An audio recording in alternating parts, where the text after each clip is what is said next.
Olá, muito bem-vindo mais uma vez neste canal. Aqui é o Celso Silva. Hoje nós vamos reagir mais uma vez ao canal Israel com a Aline, que é um canal muito bom, e ela vai nos levar, não é? Nós vamos ver, como já está escrito embaixo no vídeo, nós vamos ver aonde Jesus nasceu, não é? Nós vamos ver verdadeiramente entrar dentro daquela gruta aonde Jesus nasceu.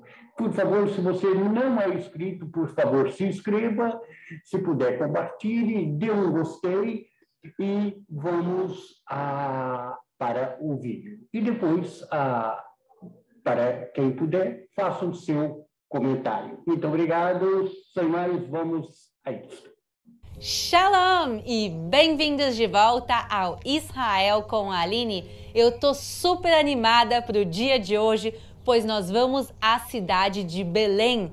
Sim, Belém da Judeia, a cidade onde nasceu Jesus. Hoje em dia, a cidade de Belém fica dentro da autoridade palestina, mas ela está bem pertinho. Então, vamos botar o pé na estrada e em 30 minutos a gente chega em Belém. Então, se vocês estão preparados, vamos começar! Vamos começar nossa viagem aqui nessa linda região que se chamam as Montanhas da Judeia. E vamos aproveitar o caminho até Belém para explicar um pouco o que é a autoridade palestina. Vamos começar do começo. Existe uma região que se chama a Cisjordânia e ela é dividida em 3 zonas, a zona A, B e C. A zona C é a zona de controle israelense, a zona A é a zona de controle da autoridade palestina e a zona B é uma zona de controle misto. Mas o que é essa tal autoridade palestina? Ela foi criada em 1994 e eles são uma zona autônoma, auto-administrada. Quer dizer que eles têm o próprio governo, o próprio presidente, as próprias eleições, o seu próprio sistema de saúde, de educação, de impostos. Quer dizer, é uma região que é realmente auto-administrada. E agora sim, pessoal, bem-vindos a Belém. Ou melhor dizendo, a Beit Lehem, que é como a gente chama a cidade em hebraico. Beit Lehem quer dizer a casa do pão. A cidade de Belém hoje em dia tem 30 mil habitantes, quer dizer, é pequena, mas tem muita história. São mais de 3.400 anos de história nessa cidade e também, claro, muita história bíblica. Entre elas, aqui próximo ficam os campos de Boaz, onde Ruth trabalhava. Aqui também em Belém nasceu um dos maiores reis da história de Israel, o rei Davi. E claro, também aqui em Belém nasceu Jesus. Chegamos na praça principal de Belém e aqui é onde são feitas as celebrações natalinas todos os anos. E é lindo! Milhares de cristãos do mundo todo vêm até esse local celebrar o nascimento de Jesus. Mas a gente está aqui hoje por causa dessa igreja, a Igreja da Natividade, e dentro dela fica a Gruta do Nascimento.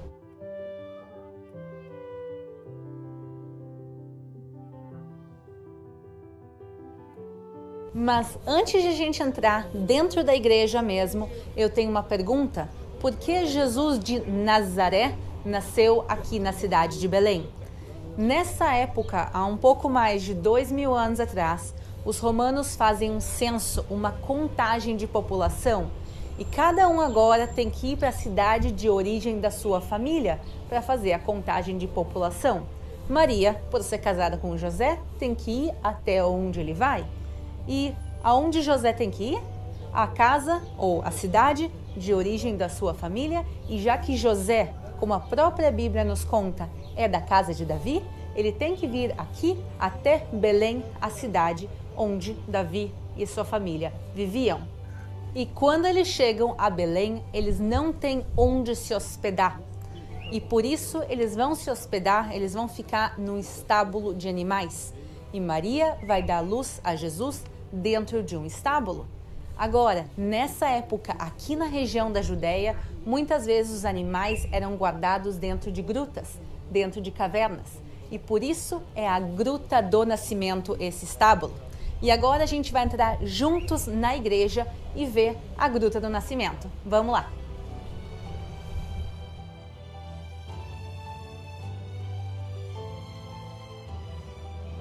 Aqui na porta da igreja a gente consegue ver as fases históricas também. A gente consegue ver lá em cima o marco da porta original. Tinha uma entrada grandiosa na igreja e ela foi sendo diminuída ao longo dos séculos. A gente consegue ver aqui também o arco do período cruzado, mas a igreja hoje em dia ela tem uma entrada bem pequenininha e por isso essa porta também é conhecida como a porta da humildade, porque todo mundo tem que se prostrar, tem que se curvar antes de entrar nela, mesmo que um rei chegue aqui, tem que se curvar para poder entrar na igreja da Natividade.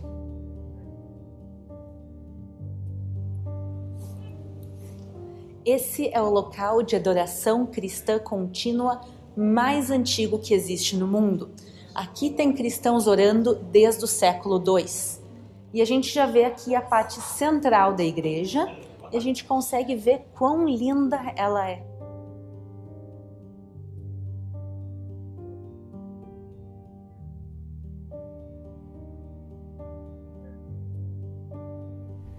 E a primeira construção feita nesse lugar não foi uma construção cristã.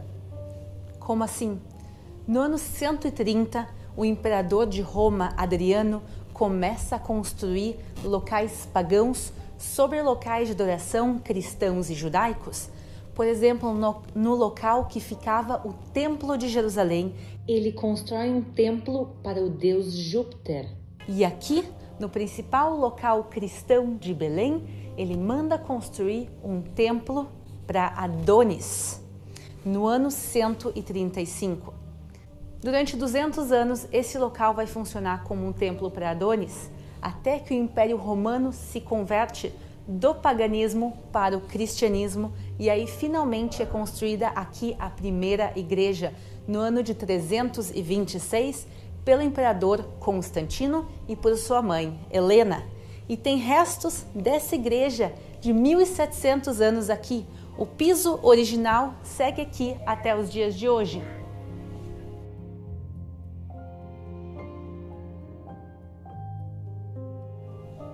Mas essa igreja passou por muitas reviravoltas. No ano de 529, vai ter uma grande rebelião samaritana que vai culminar com a destruição da igreja.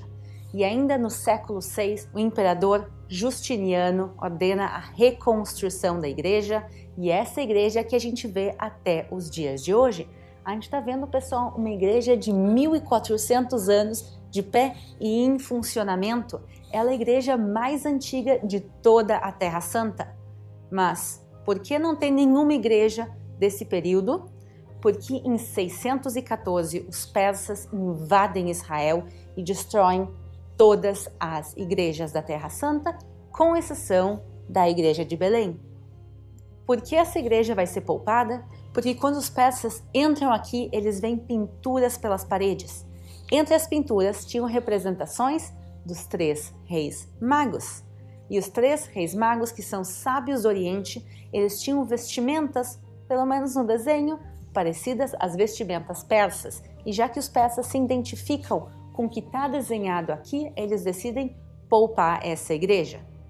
E por isso ela tem 1400 anos e depois disso foram feitos acréscimos aqui à igreja, como por exemplo esses mosaicos que a gente vê aqui em cima dourados, eles são do período cruzado.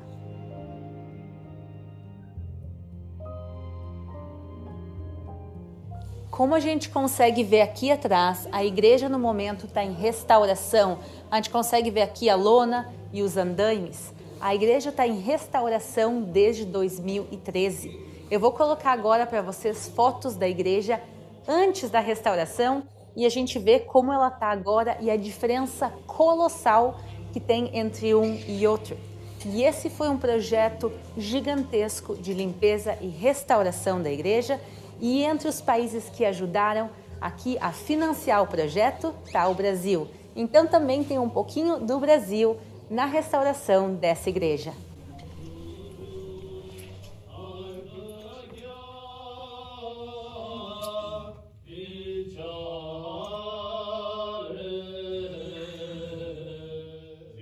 A custódia da igreja hoje em dia é dividida entre 5 denominações cristãs. Quer dizer que cada um deles guarda um pedaço da igreja.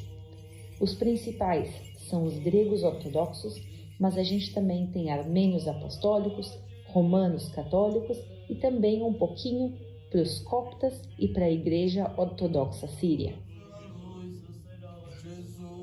E olhem que legal, a gente chegou aqui e a gente está vendo que dentro da gruta, nesse momento, está acontecendo uma cerimônia da igreja armênia. Então a gente está ouvindo os cânticos deles, também dá para ver o incenso que eles estão colocando, e assim que eles terminarem, a gente também vai poder entrar.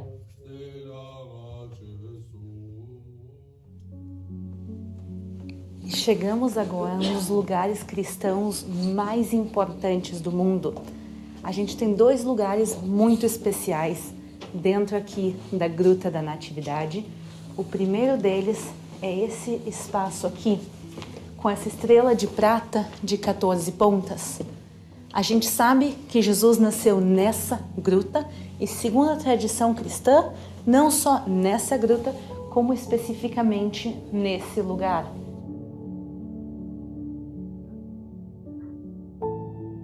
Quando a gente vem aqui numa época normal, a gente vê milhares de peregrinos aqui diariamente fazendo filas para poder vir e tocar nesse local. E nesses dias tão difíceis e tão diferentes que a gente está vivendo, para mim é uma experiência muito diferente estar aqui no local praticamente sozinha, mas eu digo, pessoal, praticamente. Nos poucos minutos que a gente chegou, eu já vi várias pessoas entrando e saindo e orando. Então, pessoal, esse local não está vazio e sim, ainda assim, mesmo com toda a dificuldade, cristãos seguem vindo aqui orar diariamente. Eu estou inclusive ouvindo aqui alguém que vai entrar daqui um pouquinho, então vamos seguir para o próximo lugar que eu quero mostrar para vocês, que é aqui. A gente sabe, segundo o Evangelho de Lucas, que depois que Jesus nasce, Maria pega ele e coloca ele dentro de uma manjedoura. O que é a manjedoura? A manjedoura é um local onde ficava o alimento dos animais, sabendo que essa caverna então era um estábulo. Então aqui descendo, a gente consegue, pessoal, ver partes originais da gruta. Eu sei que tem muitos acréscimos que foram colocados aqui ao longo da história, mas se a gente olha embaixo deles, a gente consegue ver partes aqui originais da gruta. Eles estão aqui pretos por causa, a gente consegue ver por causa da fuligem das velas, que foi sendo acumulada ao longo dos séculos, mas o mais importante é aqui, esse é o local da manjedoura, pessoal. Então nessa gruta a gente tem o local do nascimento e também o local da manjedoura demarcados.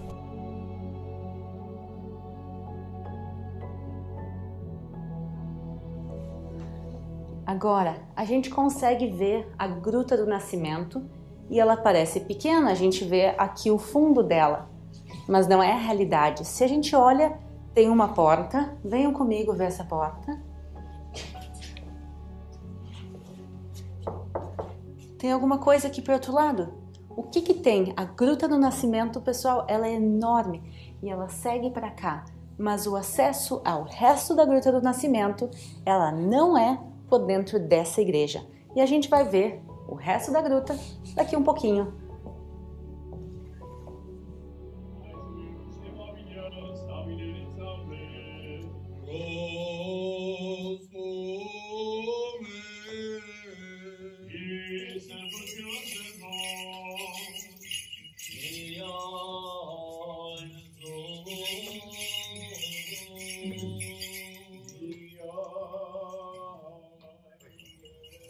Estamos em abril, mas o clima de Natal de Belém dura o ano todo. Inclusive aqui em cima a gente consegue ver luzes e decorações natalinas.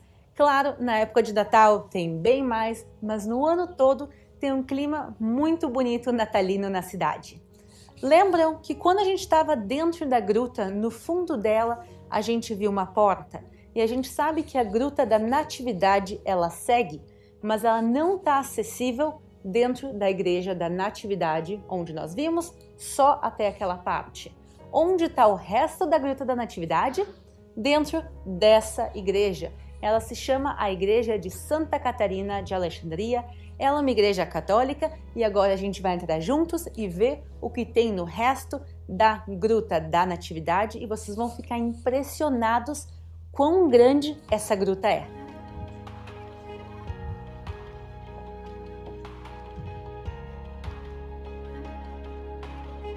A Igreja da Natividade que a gente viu há pouquinho, ela é a igreja mais antiga de toda a Terra Santa. Mas essa igreja que a gente está caminhando agora, ela é bem mais moderna. Ela é do século XIX, construída em cima de restos de construções bem mais antigas. A primeira construção que se encontrou aqui nas escavações arqueológicas é um monastério do período bizantino. E a igreja, como vocês podem ver nessa foto aérea, ela é colada com a Igreja da Natividade e a gruta se conecta pelo subsolo. Esse é o mapa da Gruta da Natividade, então vejam quantos espaços tem aqui, quantos lugares, quantas salas. Tem a sala que a gente viu, que é o local do nascimento e da manjedoura.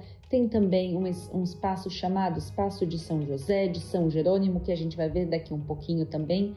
Quer dizer, é gigantesco esse lugar.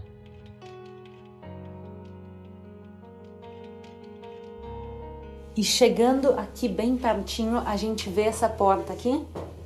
Essa porta do outro lado é a continuação para a Gruta do Nascimento. Então, quando a gente estava lá, a gente viu essa mesma porta do outro lado. Isso mostra pra gente que a gente está realmente em uma grande gruta que foi dividida depois entre as duas igrejas. E a gente ainda consegue ouvir os armênios que estão aqui terminando a oração deles dentro da gruta. E dentro dessa mesma gruta tem uma história muito triste. A gente consegue ver aqui em volta de nós alguns nichos. Segundo a tradição cristã, esses nichos são parte dos sepulcros das crianças inocentes. Quando Jesus nasce, o rei então, Herodes, ordena a matança das crianças inocentes. Então aqui se acredita que parte desse espaço foi usado justamente como sepulcros.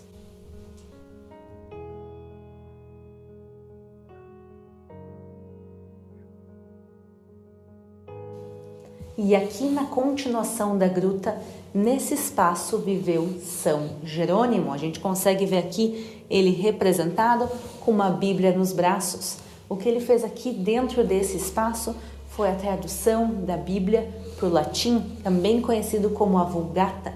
E graças à tradução dele, a palavra e o texto bíblico vai se difundir ainda mais dentro do Império Romano. São Jerônimo vai ser sepultado aqui, mas mais tarde o corpo dele vai ser levado. Então, hoje em dia aqui tem realmente só a memória.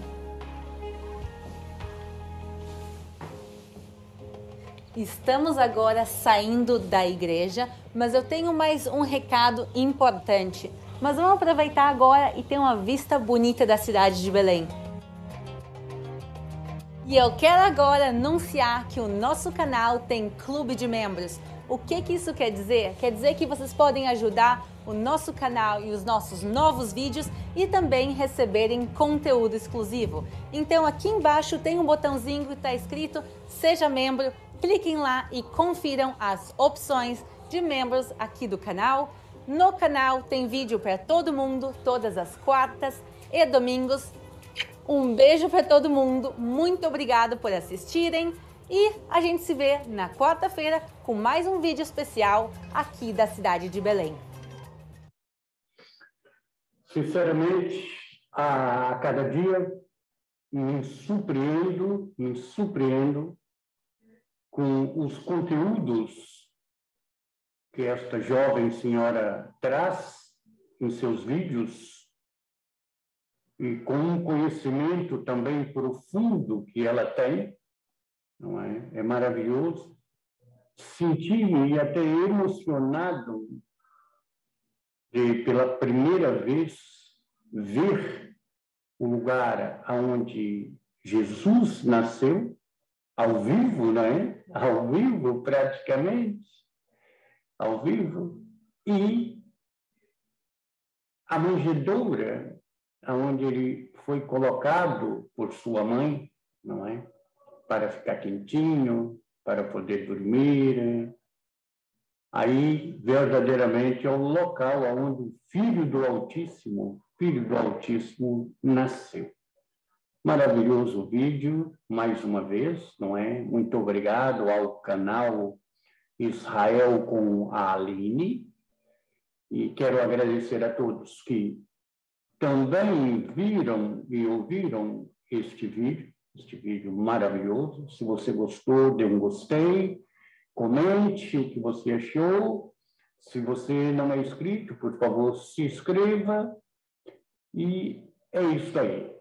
Para essa altura que muitos comemoram o Natal, é bom ver um vídeo alusivo à data que algumas pessoas comemoram este dia, não é? Então, muito obrigado, shalom, e fica com Deus no coração.